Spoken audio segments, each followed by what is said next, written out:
ગયા હોય, આમ થાકી ગયા હોય, અને આ બાજુમાં જ આમ લાખા પીર દાદાના શરણે જઈ અને આમ મસ્તક ઝુમાવી દઈએ સાહેબ. એને કેટલું ગાયો માટે કર્યું છે.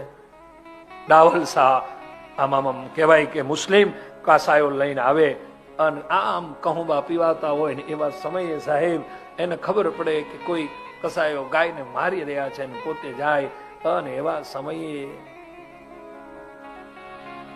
આમે વારાના બધાનો આમ ગૌ માટે થઈ અને પોતે બધાને પૂરા કરી નાખ્યા સાહેબ. હાથ કપાઈ ગયો ત્યાં સુધીની કથા છે, હું જે સમજો છું મહેશભાઈ, મેં જે વાંચ્યું છે.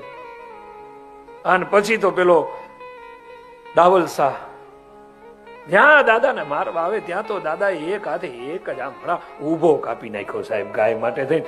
એટલી તાકાત આ રાજપૂતોનામાં હતી સાહેબ, એટલી તાકાત. એના આપણે સંતાનો છીએ. એક હાથ ના હોય અને કોઈને મારવો એટલે પણ એ કઈ શક્તિ છે આપણા રક્તમાં. લાખા પીર જેવો દાદાનું કવત્વ પ્રેમત્વ દોડી ગયું છે.